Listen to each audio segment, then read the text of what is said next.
Assalamualaikum warahmatullahi wabarakatuh. Sampurasun. Yang saya hormati, saya muliakan dan saya banggakan Ketua DPRD Provinsi Jawa Barat yang baru menunaikan retret. Saya lihat wajahnya lebih muda, lebih fresh, tapi tetap istrinya harus yang tua. Saya ucapkan terima kasih. Kehadiran Ketua Komisi 3 DPRD Provinsi Jawa Barat, saya mengucapkan terima kasih. Kemudian juga saya ucapkan terima kasih pada tamu saya yang hari ini hadir lengkap, para komisaris. Terima kasih atas konsistensi komitmennya senantiasa menjaga martabat, harkat, dan wibawa Bank Jabar menjadi bank pembangunan daerah zaman dulu yang terpercaya di Indonesia. Saya ucapkan terima kasih juga atas kehadiran Pak Asisten Perekonomian dan Pembangunan Setda Provinsi Banten. Terima kasih atas kehadiran. Silakan Pak, di sebelah kanan Pak, kosong Pak, jangan di belakang. Bangga Pak. Asisten itu kan mewakili gubernur Pak. Bapak tutup di depan walaupun barangkali operasionalnya masih di bawah gubernur. Saya ucapkan terima kasih para pemegang saham, baik saham yang dimiliki oleh masyarakat umum atas kehadirannya, maupun saham yang dimiliki oleh pemerintah Provinsi Jawa Barat dan para pemerintah Provinsi Banten, pemerintah kabupaten, kota se-Jawa Barat dan Banten. Terima kasih atas kehadirannya. Saya tahu bahwa wajah ini kebetulan Pak Sekretaris Jenderal Kemendagri. Wajah para bupati wali kota ini kalau ketemu tidak secerah dulu ketika saya jadi bupati. Karena setiap hari di media sosial ditagih jalan butut. Sedangkan uangnya makin surut. Mau ningkatin pendapatan dari pajak kendaraan bermotor dilarang oleh Pak Mendagri untuk mobil listrik. Karena kita harus membawa sebanyak-banyaknya warga agar menggunakan mobil listrik. Itulah dilema menjadi orang daerah. Tapi kita tidak akan pernah surut untuk satu, menjaga kewibawaan fiskal di setiap daerah, menjaga kewibawaan fiskal yang disimpan dalam bentuk saham di BJB, dan menjaga kewibawaan masyarakat untuk terbebas dari berbagai problem. Negara hadir dalam setiap kesulitan. Terima kasih. Dan orang yang hebat adalah orang yang mampu survive dalam kesulitan. Saya ucapkan terima kasih atas kehadiran Kepala OJK Perwakilan Provinsi Jawa Barat, Kepala BPK Kantor Perwakilan Provinsi Jawa Barat, kemudian juga Kepala Bank Indonesia Kantor Provinsi Jawa Barat yang nanti Mei sudah purna tugas. Saya ucapkan terima kasih atas kehadiran seluruh jajaran pemerintah Provinsi Jawa Barat. Hari ini juga hadir di tengah-tengah kita sahabat saya, Ibu Susi. Saya menyebutnya dulu saat saya masih bupati pernah nulis di Kompas. Ketika beliau menjadi Menteri Kelautan, berani menenggelamkan. Sehingga kenapa di Jawa Barat orang nggak berani macam-macam? Karena takut ditenggelamkan oleh Bu Susi. Terima kasih atas kehadirannya. Saya dulu menjuluki beliau sebagai Ratu Laut Selatan. Jadi Nyi Ratu Kidul itu hari ini itu wujudnya adalah Ibu Susi. Dia selalu marah kalau ada bikin keramba, merusak estetika dan pergerakan kapal di Pangandaran. Dia marah kalau benurnya sejak kecil sudah diambil. Dan dia selalu marah kalau pemerintah tidak bisa bekerja dengan baik. Dan hawa dari ratu itu selalu marah memang. Seluruh jajaran BJB, para PLT direksi, dan seluruh para pegawai. Yang pertama bahwa kita sudah melewati sebuah masa yang begitu berat, yaitu masa tahun 2025. Sejumlah problem mendera Bank Jabar. Sebuah perbankan manakala ada problem internal mengenai pengelolaan keuangan, itu memiliki nilai resistensi yang sangat tinggi karena mencangkup kepercayaan publik. Tetapi seiring dengan waktu, dengan kerjasama kita semua, kita bisa melewati 2025 dengan baik. Walaupun di dalamnya masih ada beban yang harus kita pikul di 2026, yaitu beban adanya pihak ketiga yang belum membayar tunggakan, dan jumlahnya sangat besar. Seluruhnya itu harus kita isi dengan membangun postur BJB yang memiliki arah profesionalisme, terbebas dari intervensi politik. Profesionalisme sebagai pemegang saham terbesar di BJB itu saya tunjukkan.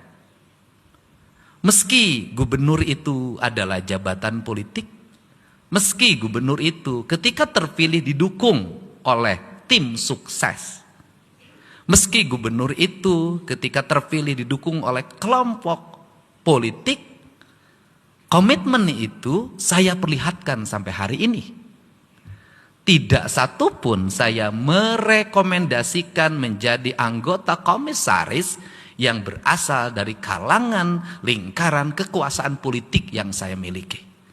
Saya cenderung memilih kaum profesional sebagai sikap, karena bagi saya ketika menjadi seorang gubernur maka harus melapaskan diri dari berbagai ikatan politiknya, agar dia bersifat independen dalam mengelola keuangannya, dan dalam istilah Sunda disebutnya, tidak berarti ini partai, tecuet kanu hideng, teponteng kanu koneng.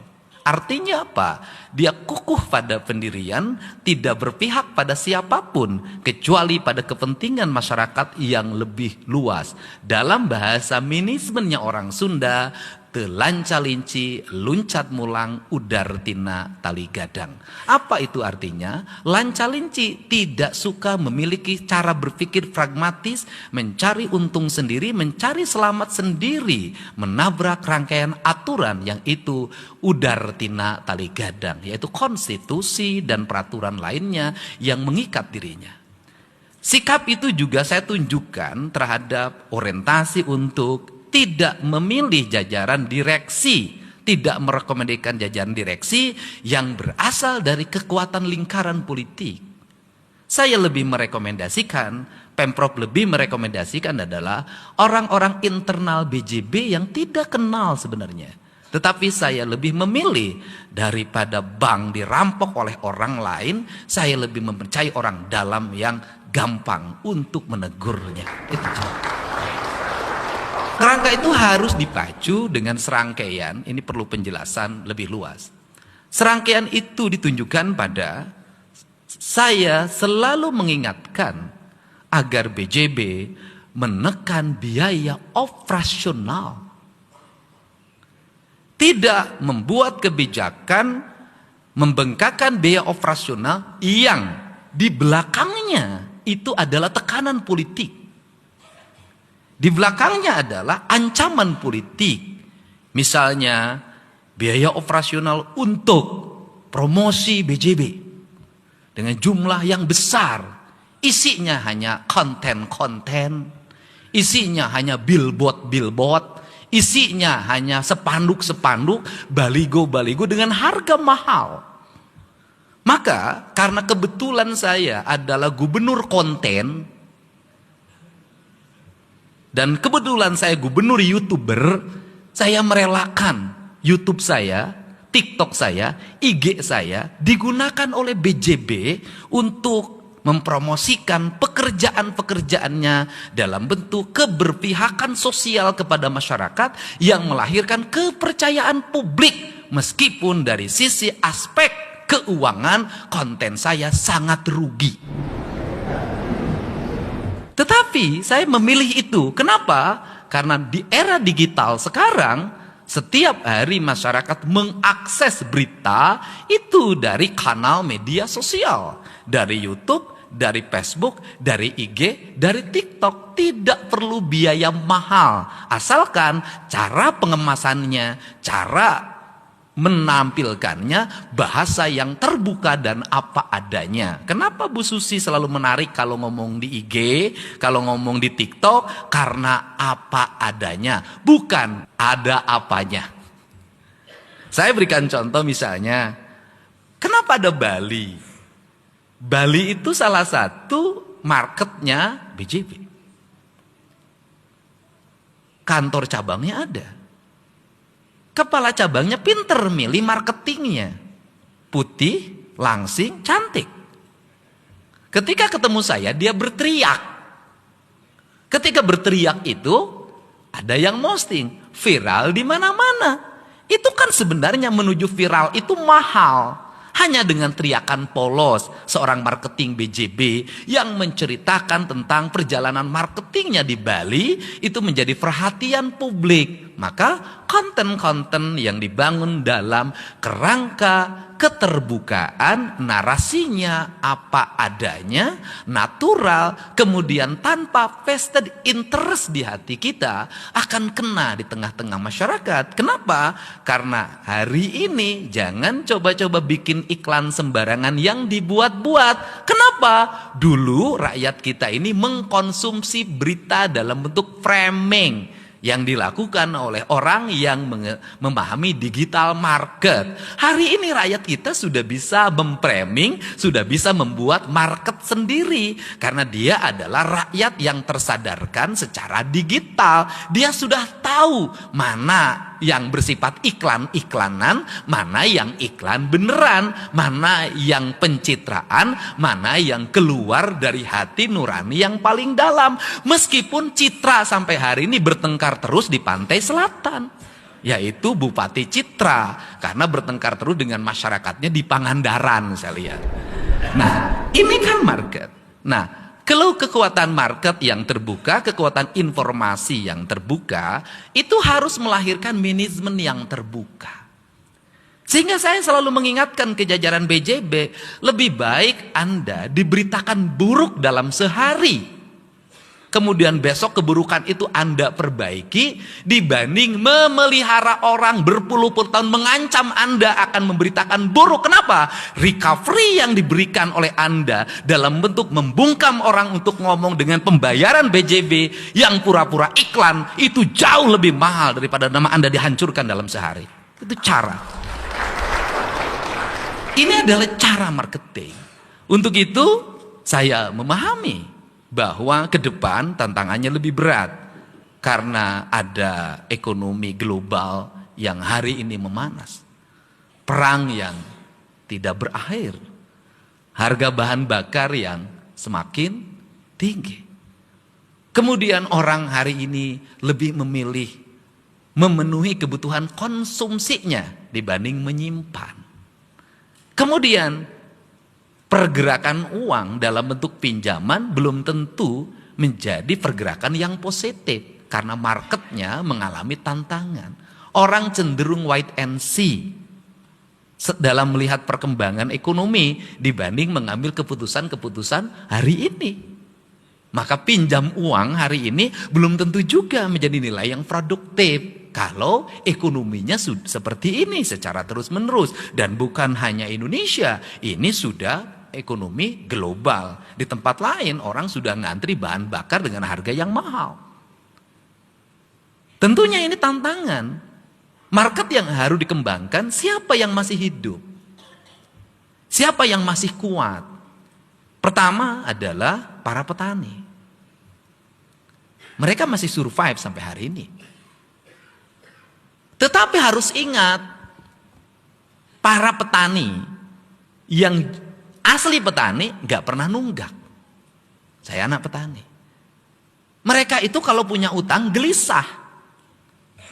Saya dulu bapak saya pinjam BJB. Kalau telat bayar ada motor yang nagih gede-gede itu, sembunyi ke belakang. Saya suruh ke depan, bejakeun eueuh. Tetapi ujungnya bayar saking takutnya.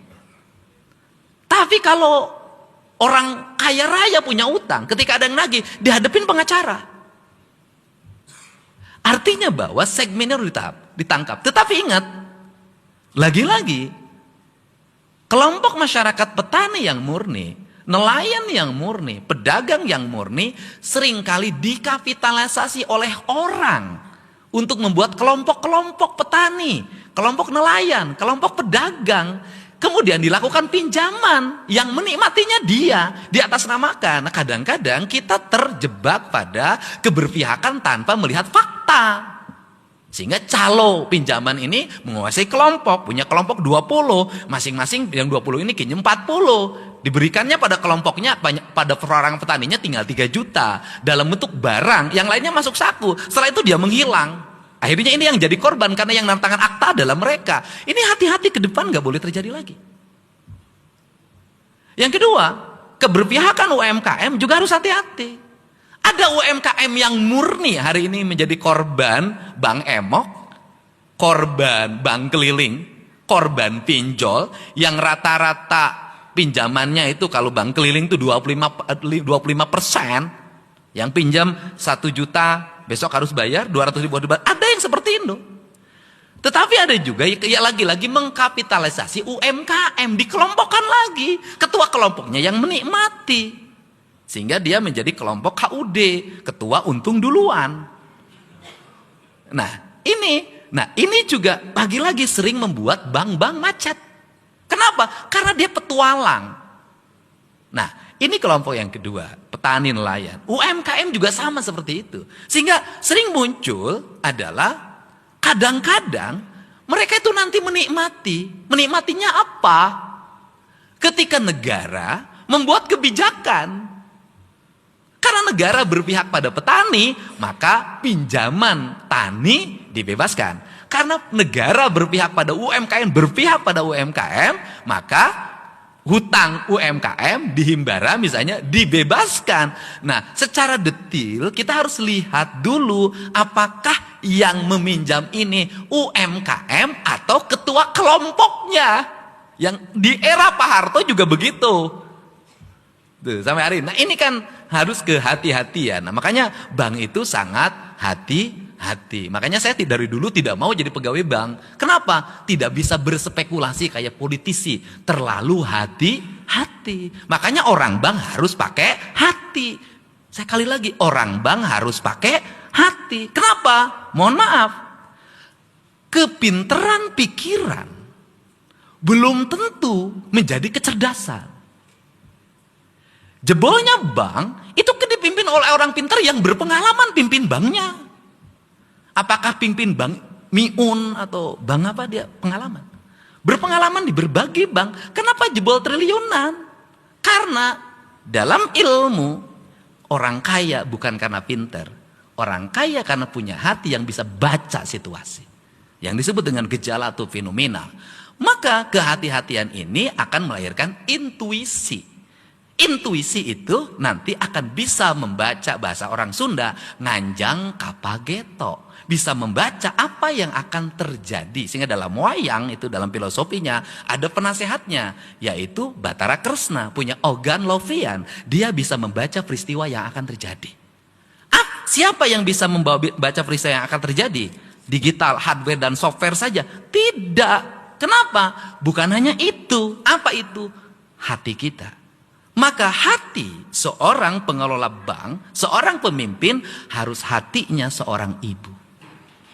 Kenapa harus hatinya seorang ibu? Seorang ibu itu mampu merasakan sebuah peristiwa yang dirasakan oleh anaknya.